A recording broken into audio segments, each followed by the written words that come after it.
ओम नमः शिवाय। शिवजी सदा सहाय। ओम नमः शिवाय। गुरुजी सदा सहाय। जय गुरुजी। शुक्राना गुरुजी। शिवपुराण श्री शतरुद्र संहिता 10वां अध्याय नरसिंह लीला वर्णन। नंदीश्वर बोले, हे प्रभो, शार्दुल नामक भगवान शिव के अवतार के बारे में मैं तुम्हें बताता हूँ।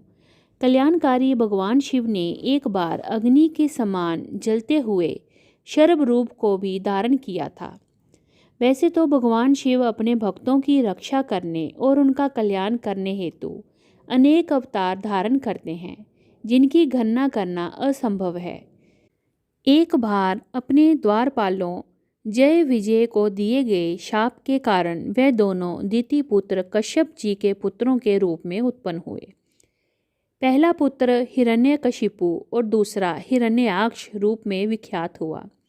इन दोनों ने घोर तपस्या करके ब्रह्मा जी से वरदान प्राप्त कर लिया और पूरे संसार में उपद्रव करना आरंभ कर दिया। वह किसी से डरते नहीं थे और ऋषि मुनियों और देवताओं के शत्रु बनकर उन्हें सदैव नुकसान पहुंचाते थे। उन्होंने शोणित नगर को अपनी राजधानी बनाया था और तीनों लोकों पर विजय का लक्ष्य बनाकर निरंतर युद्ध में लगे हुए थे। वह बहुत पापी और दुराचारी हो गए थे। इस प्रकार उनके पाप दिन प्रतिदिन बढ़ते ही जा रहे थे। तब ब्रह्मा जी व सब देवताओं ने भगवान श्री हरि विष्णु से प्रार्थना की कि वह उन्हें हिरण्यकशिपु के अत्याचारों से मुक्त करवाएं। हिरण्यकशिपु ने अपने पुत्र प्रहलाद को भी मारने का प्रयत्न किया, क्योंकि प्रहलाद भगवान विष्णु का परम भक्त था और अपने पिता हिरण्यकशिपु को सदा विष्णु जी की शरण में जाने की सलाह देता था। जब हिरण्यकशिपु अपने आगे किसी को कुछ नहीं समझता था, वह स्वयं को भगवान मानता था और अपनी प्रजा से अपनी पूजा करने के लिए कहता था। एक दिन हिरण्यकशिपु ने प्रहलाद को मार डालने के लिए उसे एक विशाल खंबे पर बांध दिया। भक्त वत्सल भगवान अपने भक्तों के कष्ट को देखकर सदा उनकी रक्षा के लिए आते हैं। भगवान विष्णु ने नरसिंह रूप धारण किया, जो कि आधा मनुष्य का था और आधा सिंह का, और उसे खंबे को फाड़कर प्रकट हुए। उन्होंने देखते ही देखते युद्ध करने आए सभी दैत्यों का संहार कर दिया। तत्पश्चात हिरण्यकशिपु को अपनी गोद में लिटाकर अपने नाखूनों से उसका शरीर फाड़ दिया।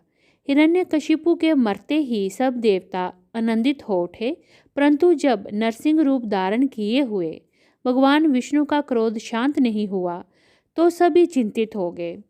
तब अपने आराध्य भगवान विष्णु का क्रोध शांत करने के लिए उनके भक्त प्रहलाद से उनकी स्तुति करने लगे। प्रहलाद की स्तुति से प्रसन्न होकर विष्णु जी ने उन्हें गले से लगा लिया, परंतु फिर भी उनके क्रोध की ज्वाला शांत नहीं हुई। तब सब देवता भक्त वत्सल कल्याणकारी भगवान शिव की शरण में गए और उनसे विष्णु जी का क्रोध शांत करने की प्रार्थना की। उनकी प्रार्थना सुनकर सर्वेश्वर शिव ने उन्हें कहा, हे देवताओं, आप लोग चिंता का त्याग करके अपने अपने धाम को जाइए। मैं भगवान श्री हरि विष्णु को अवश्य शांत करूँगा। तब देवता प्रसन्नतापूर्वक अपने धाम को चले गए। इति श्री 10वां अध्याय समाप्त।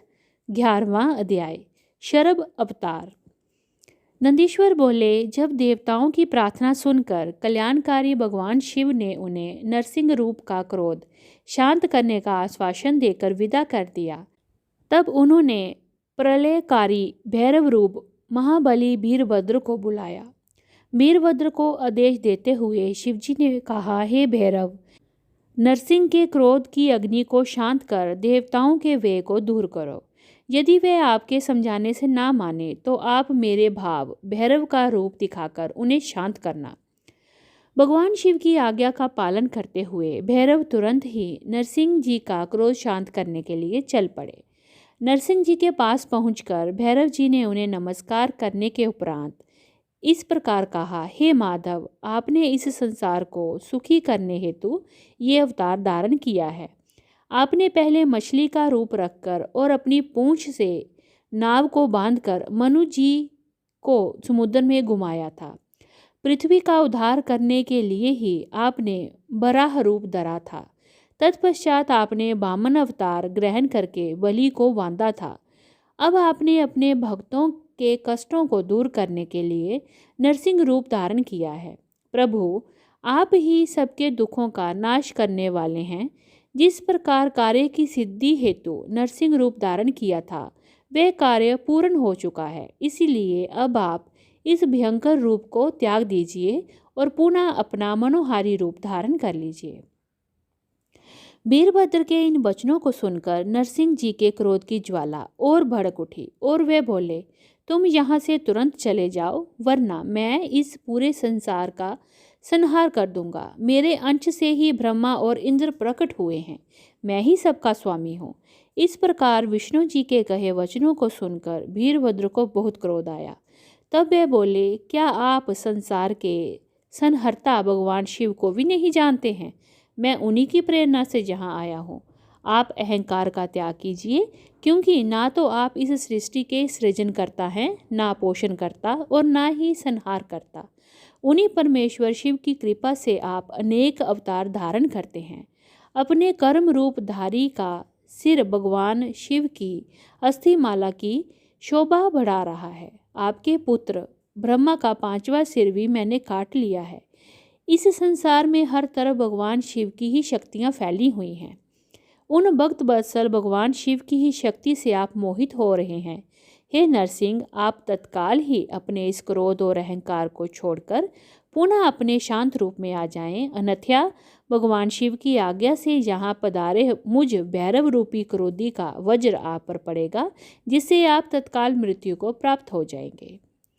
इति श्री 11वां अध्याय समाप्त। 12वां अध्याय, शिव द्वारा नरसिंह के शरीर को कैलाश ले जाना। सनंत कुमार जी बोले, नंदीश्वर जी, भगवान शिव के अवतार काल भैरव ने जब क्रोधित होकर नरसिंह रूप धारण किए विष्णु जी को इस प्रकार क्रोध से फटकारा, तब आगे क्या हुआ? क्या उन्होंने भैरव जी की आज्ञा का पालन किया, या फिर क्रोधित काल भैरव ने श्री विष्णु के नरसिंह रूप का संहार कर दिया? नंदी, आप जल्दी से मेरी इस जिज्ञासा को शांत कीजिए। महामुनि सनंत कुमार जी के इन वचनों को सुनकर नंदीश्वर बोले, भैरव जी के वीरभद्र रूप ने इन वचनों को सुनकर नरसिंह जी, जिनका क्रोध पहले ही बढ़ा हुआ था, अधिक क्रोधित होकर वीरभद्र पर झपट पड़े। तब वीरभद्र ने उन्हें अपनी भुजाओं में कसकर पकड़ लिया। वीरभद्र के इस प्रकार नरसिंह को पकड़ने पर वे अत्यंत व्याकुल हो उठे। तत्पश्चात वीरभद्र ने उन्हें इसी प्रकार कसकर पकड़े रखा और उन्हें लेकर उड़ गए। वह उन्हें उड़ाकर परम पावन शिव धाम ले गए और ले जाकर विष्णु जी के वाहन वृषभ के नीचे पटक दिया। इस प्रकार जोर से नीचे फेंके जाने पर नरसिंह रूपी भगवान श्री हरि विष्णु व्याकुल हो उठे। ये देखकर सभी देवता और ऋषि मुनि देवादिदेव भगवान शिव की स्तुति करने लगे। भगवान शिव की माया से ग्रसित होकर भगवान श्री हरि विष्णु का शरीर भय से कांपने लगा। भयभीत होकर विष्णु जी नरसिंह अवतार में त्रिलोकीनाथ भगवान शिव की स्तुति करने लगे। वे प्रभु के सामने नतमस्तक होकर खड़े हो गए। नरसिंह भगवान परमेश्वर शिव से परास्त हो गए, उनकी शक्तियां क्षीण हो गईं। वीरभद्र भैरव ने नरसिंह की सभी शक्तियों पर अपना अधिकार स्थापित कर लिया। सभी देवता हाथ जोड़कर कल्याणकारी भगवान शिव के यश की गान करने लगे। तब देवताओं द्वारा की गई स्तुति से प्रसन्न होकर महेश्वर शिव बोले, हे देवताओं, अब आपको घबराने अथवा भयभीत होने की कोई आवश्यकता नहीं है। वीरभद्र भैरव द्वारा इस प्रकार विष्णु जी के नरसिंह रूप को पराजित करना एक लीला मात्र है। इससे भगवान श्री हरि विष्णु की महत्ता पर कोई प्रभाव नहीं पड़ेगा। मेरे सभी भक्त मेरे साथ साथ विष्णु जी की भी आराधना किया करेंगे। ये कहकर भगवान शिव नरसिंह जी के शरीर को अपने साथ लेकर कैलाश पर्वत पर चले गए।